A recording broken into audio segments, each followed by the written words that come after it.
आपको क्या लगता है, डॉक्टर को मालूम है कि हार्ट अटैक कल होगा आज होगा? उसको तो ये भी नहीं मालूम 70 है 80 है या 90 है। क्यों ऐसा बोला जा रहा है? To create a fear. और फियर से क्या होगा फिर? ऑपरेशन के लिए इमीडिएटली, बहुत सारे लोगों को इतना बोलने का जरूरत ही नहीं, हो तो इमीडिएट तैयारी हो जाता है। हार्ट का सुनते उसके मन में ऐसे ही डर रहता है, उसको ज्यादा डराने का। पर कभी कभी पेशेंट बोलता है सर एक बात बताइए, ब्लॉकेज तो कल भी था, ब्लॉकेज तो आज भी है, कल तक तो मैं सारा ही काम कर रहा था, ये पेन तो मेरे को बड़े दिनों से है, मैं अब तो पता चला हूं, तो आप एक काम करिए, मेरे को आप डिस्चार्ज कर दीजिए, मैं घर जाके फिर सोचूंगा। बोला नहीं, आप एक काम कीजिएगा, आप करवट भी लेंगे ना तो हमको पूछ लीजिएगा। पेशेंट बोलता है नहीं सर मैं तो घर जाऊंगा। बोला आप रुकिए, आपके घर वालों से मैं पूछता हूं। अच्छा, घर वाले बाहर कौन कौन वेट कर रहे होंगे?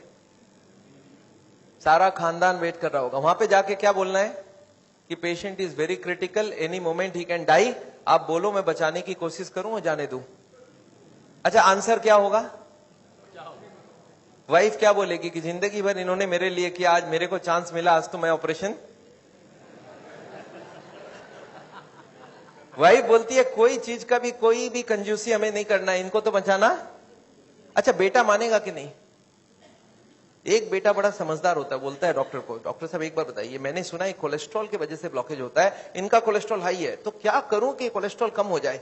खाने पीने में क्या क्या चेंज लाना चाहिए? अच्छा, कार्डियोलॉजिस्ट मान जाएंगे इस बात में, वो बोलेंगे you are wasting my time, he is dying and you are talking all this rubbish. अच्छा, तब तक और जितने परिवार वाले बोले नहीं नहीं ऑपरेशन होना ही चाहिए। मेरे एक पेशेंट थे, बोला डॉक्टर साहब मेरे साथ पूरा ऐसे ही हुआ, मैं तो खाली एक बार टेस्ट कराने गया था और उसके बाद वो ऑपरेशन करके ही भेजे मेरे को वापस। मेरे एक और पेशेंट थे, बोले सर मैं फिर भी नहीं कराया, मैं निकल आया। मैं बोला आप निकले कैसे? बोला मैंने बोला मैं तो नहीं कराऊंगा, मुझे घर जाना है। वो बोले नहीं आप घर भी नहीं पहुंचेंगे। मैं बोला मैं लिख के देता हूं, मैं पहुंच जाऊंगा। फिर मैंने लिख के भी दे दिया, फिर भी वो जाने नहीं दिया। फिर मैंने लास्ट बोला, मैंने बोला देखो मैं करने तैयार हूं, पर प्रॉब्लम है मेरे पास पैसे नहीं है, आप फ्री का कोई ट्रीटमेंट हो तो करवा डालो। तब इन्होंने बोला कोई प्रॉब्लम नहीं है, आप घर चले जाओ। फिर मैं जब घर जाने लगा तब फिर से बुलाया उन्होंने, बोला अब आप एक बार बताओ ये इतने पैसे आप कितने दिन में इकट्ठा कर सकते हो? तब मैंने बोला देखिए मुझे प्रॉपर्टी बेच के आना होगा, 2 महीना लगेगा। फिर मुझे 2 महीना उन्होंने टाइम दे दिया, बोला अब कोई प्रॉब्लम नहीं है, 2 महीने बाद ही ऑपरेशन होगा। आपको समझ आ रहा है ऑपरेशन कब रुक सकता है? दिस इज, मैं ये नहीं बोलूंगा सारे जगह एग्जैक्टली यही हो रहा है, पर इसका ही कुछ छोटा मोटा रूप ये हॉस्पिटल का सिस्टम है। पर एक बात मैं जानता हूं, हॉस्पिटल को ये चॉइस देना चाहिए पेशेंट को, देखो the blockage is so much so much so much, these are the reasons, आप देखो क्या चाहते हो।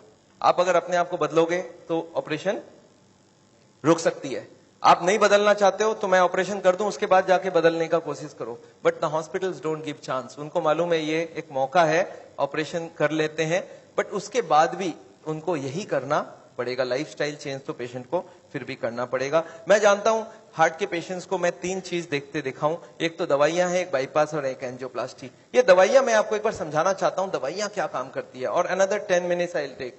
देखिए ये ट्यूब है जिसमें कोई ब्लॉकेज नहीं है, और ये 80-90% ब्लॉक है, दिख रहा है आपको? अब ये पेशेंट को चलने से दर्द होता है, एक दवाई ऐसी है जो दवाई देते ये दर्द कम हो सकती है। कौन सी दवाई है? सॉर्बिट्रेट, नाम सुना आपने? क्या करता होगा सॉर्बिट्रेट? देखिए क्या करता है Sorbitrate, this what is the action of Sorbitrate. क्या हुआ? ट्यूब चौड़ी हो गई, ब्लॉकेज वहीं की वहीं रह गई, ट्यूब चौड़ी हो गई, ट्यूब थोड़ा फैल गया, फैलते क्या हो गया? ब्लड सप्लाई बढ़ गई, पेशेंट बोलता है मुझे अब कोई दिक्कत नहीं है, पर यह दवाई का असर रहेगा 8 घंटे बाद, तो 8-8 घंटे में एक सॉर्बिट्रेट देनी पड़ेगी। एक पेशेंट मेरे को बोला मैं सॉर्बिट्रेट नहीं लेता हूं, मैं मोनोट्रेट लेता हूं। मैं बोला वो भी सॉर्बिट्रेट का ही भाई है। तो ये जितने भी सॉर्बिट्रेट है उनका नाम मैं आपको दिखा सकता हूं, these are all kinds of Sorbitrate and all, ये सब दवाई हम लोग दे देते हैं। सॉर्बिट्रेट, इस्मो, आइसोडिल, मोनोट्रेट, नाइट्रोफिक्स, एंजिसेड, इमडूर, वेंजिकॉर, वेसोट्रेट, मोनोट्रेट, सॉर्बिट्रेट, मोनोसॉर्बिट्रेट, नाइट्रोकंटीन, वेसोप्रीन, मोनोस्प्रीन, इस तरह की दवाइयां हम हार्ट के पेशेंट्स को दे देते हैं। एनीवे दवाइयां बहुत सारे तरह की मिलती है, एक होता है हार्ट की ऑक्सीजन की जरूरत को कम कर देता है, इसको बोलते हैं beta blocker, calcium channel blocker, फिर एस इनहिबिटर, ऐसे करके बहुत सारी गोलियां हम लोग हार्ट के पेशेंट्स को दे सकते हैं। I am not going to go into that detail. कुछ ब्लड पतला करने का दवाई भी देते हैं, आपने देखा है नाम, Ecosprin, Colsprin, ASA, Delisprin, Disprin, Clopigrel, Clopilet, Clopivas, Ceruvin, Clavix, Clotrel, Plagerine, Stromex, Deplatt, इस तरह की गोलियां हम लोग देते हैं ब्लड को पतला करने के लिए। पर ये गोलियां देने से भी पेशेंट ठीक नहीं होता है। तो इसके लिए मैं चाहता हूं वो लाइफस्टाइल चेंज करें, अपनी ब्लॉकेज को कम करें कि उनको देने की जरूरत पड़े ही नहीं। अच्छा, ये गोलियां इतनी खाएगी, इसके साइड इफेक्ट्स होती है क्या? अगर साइड इफेक्ट होती है कॉन्स्टिपेशन, तो कॉन्स्टिपेशन की और गोली दूंगा, और एसिडिटी हो जाए तो एसिडिटी की गोली दूंगा, और नींद ना आए तो नींद की गोली दूंगा। अच्छा बताइए, बीमारी ठीक हो रहा है कि नहीं हो रहा है? आई एम नॉट कीन, मैं जानता हूं दवाई आज जरूरत है, पर कल दवाई की जरूरत ना हो उसका बंदोबस्त करना बहुत जरूरी है। इसके बाद चलते हैं, ये एंजियोग्राफी क्या चीज है। हॉस्पिटल में जाते हैं, एंजियोग्राफी करते हैं, और ये एंजियोग्राफी मुझे पसंद क्यों नहीं है मैं आपको बताना चाहता हूं। This is what is the problem with angiography. एक तार आपकी पूरे बॉडी को स्क्रैच करके हार्ट तक लेके जाना है। ये तार यहां से जो घुसेगी, 1 metre wire is inserted into the body till it reaches the heart. It is a blind procedure. Blind मतलब क्या? आप घुसा दो, ये अंदर जाती जाएगी, और अगर अटक गई तो वापस खींच के फिर से ट्राई करना होगा। मतलब वो अंदर स्क्रैच करेगा ही करेगा, पूरे बॉडी को स्क्रैच करती है। वो लिखवा लेते हैं कि अगर हार्ट अटैक हो गया तो मेरी कोई जिम्मेवारी नहीं है, और ये पूरे बॉडी को ये पंक्चर भी कर सकता है। मैंने ऐसे ऐसे पेशेंट देखे हैं कि एंजियोग्राफी के वक्त ही डेथ हो गई। एंजियोग्राफी में पैर को काटना पड़ा अल्टीमेटली, क्योंकि वो पैर की ट्यूब को डैमेज कर दिया। तो एंजियोग्राफी मैं नहीं चाहता हूं। और उसके बाद क्या होगा? इनएक्यूरेसी अबाउट द रिपोर्ट, और उसके बाद pressure from the cardiac doctors for the next operation. Patient को लगता है मेरे को इमरजेंसी हो गया, बट इमरजेंसी प्रिसिपिटेट कराया जा सकता है।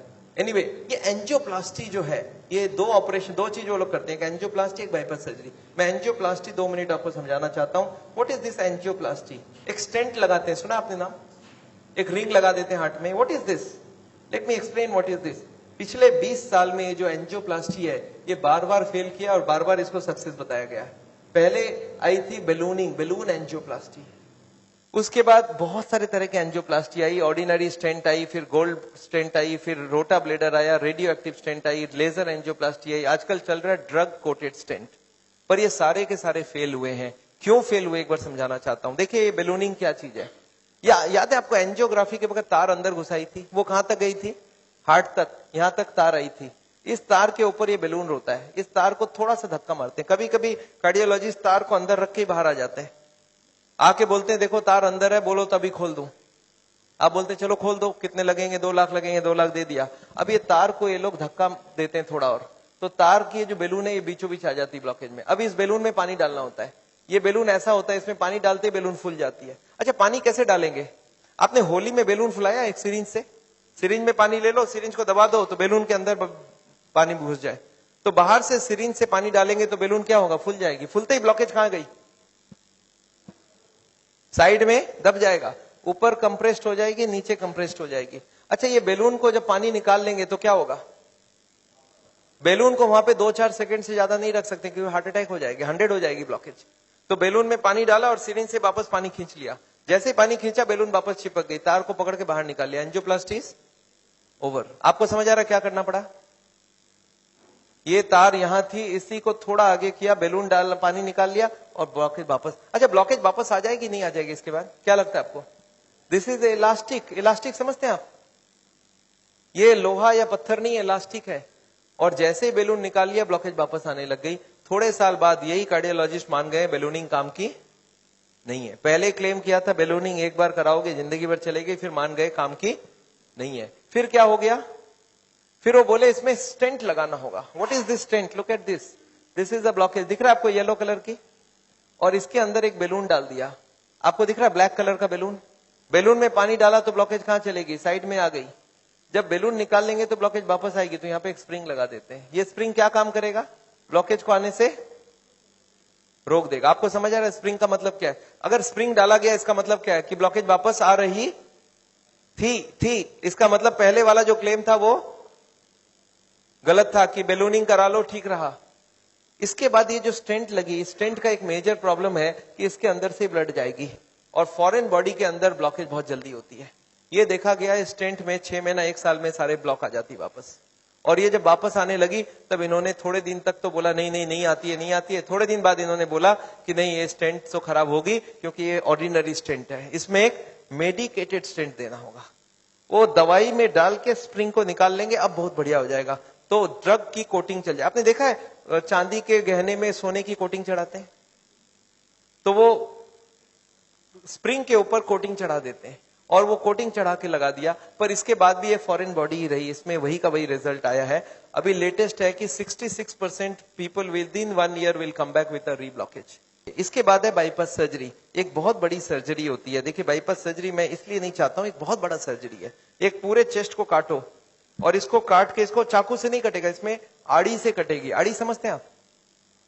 आपने मार्बल फिटिंग के वक्त एक देखा, गोल चक्का लेके घूमते हैं, ऐसा एक लगा के ये पूरा खुलेगी। इसको अंदर से ऐसे जैक करके ऐसे खोलेगा, अंदर में हार्ट को रोक के उसमें ऑपरेशन होगी।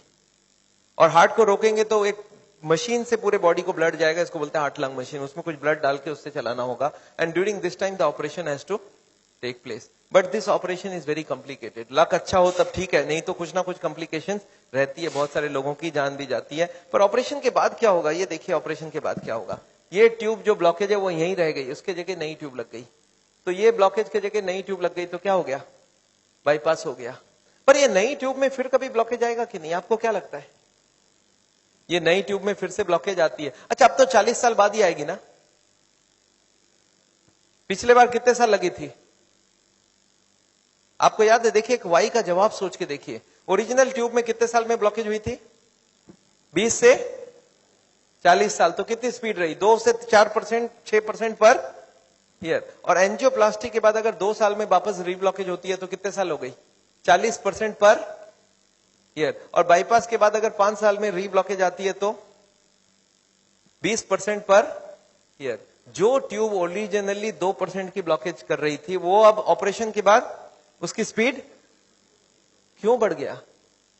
क्योंकि अब वो ओरिजिनल नहीं रहा। हमारी बॉडी को जब तक ओरिजिनल रखो तब तक अच्छी बात है। हमारे प्राइम मिनिस्टर ने भी 2 बाईपास कराई है, एंजियोप्लास्टी 5 स्टेंट लगाई है। पर मैं जानता हूं उसके बाद भी तो फिर से कराना पड़ा। एक बार कर लिया, दूसरी बार कराए, कब तक करा सकता आदमी? और मैं जानता हूं बॉडी में एक बार कॉम्प्लिकेशन कराना, उनके लिए तो चलो बहुत बड़ा टीम लगेगा। हर आदमी के लिए इतनी बड़ी टीम नहीं भी लग सकती है और इतना बड़ा ऑपरेशन नहीं भी कर सकते ठीक से। पर मैं जानता हूं अगर ऑपरेशन बिना ही हमारी काम बन जाए, अगर हम लाइफस्टाइल को ही चेंज करके कर सकते हैं तो हम ऑपरेशन क्यों करवाएं? And this is what is the contention. Nevertheless मैं हार्ट के पेशेंट को एक ही चीज समझाता हूं कि ब्लॉकेज अगर रिवर्स करना है तो उसके लिए थोड़ा आपको एक्यूरेसी करना होगा। What is this accuracy? You understand? This is the accuracy. इस पिक्चर को आपने देखा है, इसमें एक्यूरेसी लिखा है। कितना एक्यूरेसी है इसका मतलब? मैं आपको समझाता हूं। ये एक ड्रम है, ये ड्रम में मैं पानी भरना चाहता हूं और इसमें 15 छेद है। आप बताइए कितनी छेद बंद करने से ड्रम भरेगी? याद है 15 कारण है। अब इसमें से कितने को कंट्रोल करूं कि ड्रम भर जाए? सारे को करना होगा। अच्छा मैं हार्ट के पेशेंट्स को क्या देखता हूं, उनको कुछ मालूम भी नहीं है इसके बारे में।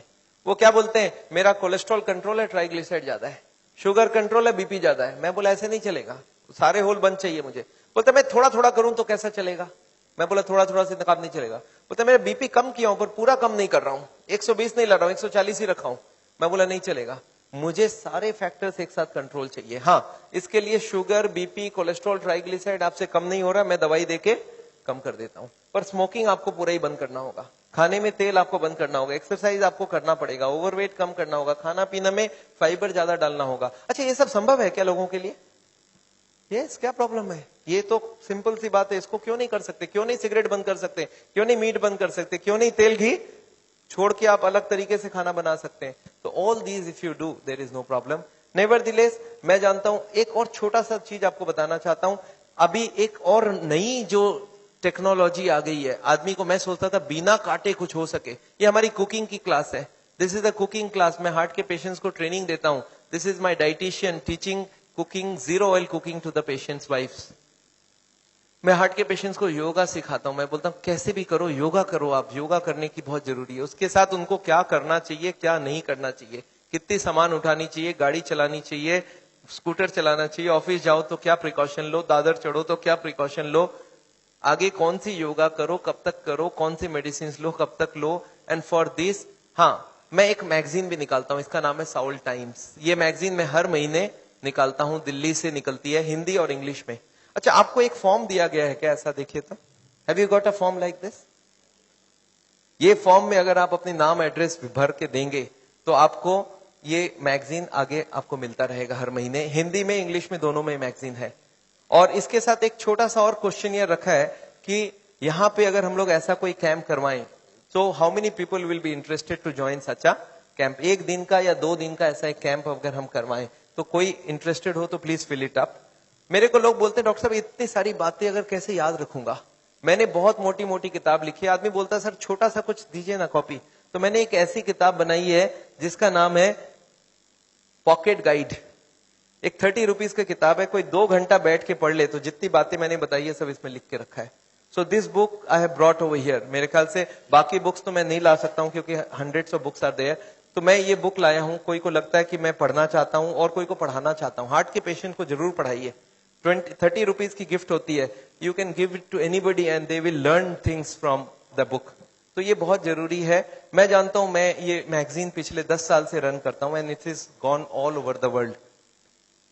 मैं एक नई टेक्निक आपको इसी वक्त बताना चाहता हूं. There is a new machine which has come which can open the collaterals. देखिए कोलैटरल्स का क्या मतलब है. ये ब्लॉकेज है. बाईपास सर्जरी में क्या करते हैं, एक नई ट्यूब लगा देते हैं. इसमें क्या करते हैं, जो हार्ट की ये ब्रांच है और ये ब्रांच है इनको जोड़ देते हैं आपस में. And there are so many small tubes. जो इसको जुड़ जाए तो ब्लड यहां से आने लगे. ये जो छोटे छोटे ट्यूब है ये मैंने बोला था स्पोर्ट्समैन चालू करके रखते हैं. और स्पोर्ट्समैन चालू कर दिया तो क्या हो गया, उसके पास 2 सप्लाई हो गई. एक तो ये ओरिजिनल है और एक साइड वाली भी है. इसको बोलते हैं कोलैटरल. बैंक में आपने लोन लेते हुए देखा है कभी कोलैटरल्स बोलते हैं. कोलैटरल मतलब क्या, कि ये फेल हो जाए तो दूसरा कोई होना चाहिए. तो ये कोलैटरल्स भगवान ने हमें देके रखा है. ओरिजिनल तो था ही था, एक कोलैटरल भी देके रखा. कभी ये फेल हो जाए तो ये चालू करना. अच्छा ये अगर चालू हो जाए बिना ऑपरेशन के तो इससे अच्छा कुछ नहीं हो सकता. And this is a new machine, new technology which has कम. देखिए हमारे मेडिकल साइंस की टेक्नोलॉजी बिना कांटे वाली टेक्नोलॉजी है. ये देखिए ये ट्यूब्स हैं जिसमें कोई कोलैटरल्स चालू नहीं है और ये है ट्यूब्स के सारे कोलैटरल्स चालू हो गए. आपको समझ आ रहा है डिफरेंस दोनों के अंदर. ये जो छोटे छोटे कोलैटरल्स है ये हमारे सबके पास है और एक मशीन से इसको या तो स्पोर्ट्स करके चालू कर सकते हैं या तो एक मशीन से चालू कर सकते हैं. ये मशीन क्या करती है सोचिए. ये जैकेट्स लगा दिया हमने कफ में, थाई में, बटक्स में और सारे को एक साथ स्क्वीज कर दूं तो क्या होगा, इसकी ब्लड कहां जाएगी, बॉडी में ही रहेगी पर कहां जाएगी, ये हार्ट के तरफ जाके हार्ट की ट्यूब्स को धक्का देके प्रेशर देके इसको खोलेगी. ये प्रेशर 1-1 घंटे तक 1-1 मिनट इसको हार्ट के संग सिंक्रोनाइज करके दिया जाता है. सिंक्रोनाइज मतलब हार्ट जब पंप करे तो मशीन पंप नहीं करता है. जब हार्ट पंप करके रिलैक्स करने लगे, जब पूरी ब्लड वापस आती है तो वो स्क्वीज करके सारे ब्लड को एक साथ भेजा जाता है. And this goes on. ECG feed होती है कंप्यूटर को. And this machine we have seen now without bypass surgery. आदमी बोलता है मुझे इमीडिएट रिजल्ट चाहिए, तो without bypass this can work very well. तो इसको हम लोग बोलते हैं नेचुरल बाईपास. नेचुरल बाईपास समझ रहे हैं, भगवान ने ऑलरेडी नेचुरल बाईपास हमें दे के रखी है. स्पोर्ट्समैन चालू करके रखा है. तो आप हार्ट के पेशेंट हो, आप चालू करो, आपके पास कोलैटरल आ गई तो ओरिजिनल नहीं भी होगा तो भी काम चल जाएगी. और एक मैं जैसे ही एक और ट्रीटमेंट आई है जिसको हम लोग बोलते हैं बायोकेमिकल क्लीनिंग. ये अभी बहुत अच्छी रिजल्ट आ सकती है. कुछ केमिकल अंदर डाल के ब्लड में उसको अंदर से गला लिया जाए. जैसे किचन में आपने सुना नाली जाम हो जाए तो क्या करते हैं हम लोग, कुछ केमिकल डालते हैं अंदर से. तो ये केमिकल की भी ट्रीटमेंट आजकल चल रही है. बट अभी भी इसका रिजल्ट हर आदमी में सेम नहीं आता है. But result are still there. बहुत सारे ऐसे पेशेंट है जो 30-40% तक ब्लॉकेज इससे कम हो सकती है. नेवरदिलेस मैं समझता हूं मैंने बहुत सारा लेक्चर आपको दे दिया है. कोई ने मेरे को बोला था एक बार कि डॉक्टर साहब कभी भी किसी को आधे घंटे से ज्यादा लेक्चर मत दिया कीजिए. मैंने बोला क्यों, बोला आपने स्कूल, उसके बाद दिमाग काम नहीं करता है. मैंने बोला क्यों ऐसा बोल रहे हैं, बोलता आपने स्कूल कॉलेज में देखा है कभी भी पीरियड्स 40 मिनट से ज्यादा नहीं रखते हैं, उसमें 5 मिनट आने जाने का वेस्टेज गिन लो, आधे घंटे ही चलेगा दिमाग. मैं बोला पर मैंने देखा आप टीवी देखते हो तो 2-3 घंटा देखते हो एक साथ. बोलते नहीं वो इंटरेस्टिंग हो तो देखते हैं. तो मैं जानता हूं आप हमारे साथ बैठे हैं 2 घंटे के लिए और आपको जरूर इंटरेस्टिंग लगा होगा. मैं फिर से धन्यवाद देना चाहता हूं ये हॉल को अरेंज जिन लोग ने किया उनको, श्री माफत लाल जी को जिन्होंने आपके लिए ये लेक्चर कराया है. और अगर आपको लेक्चर अच्छा लगा तो उनके लिए फिर से एक बार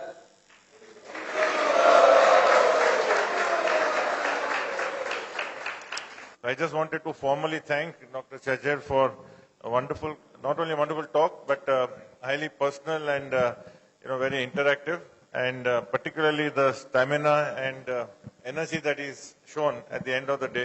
Just came back from Hyderabad today, so I think we should give him a much more warm welcome.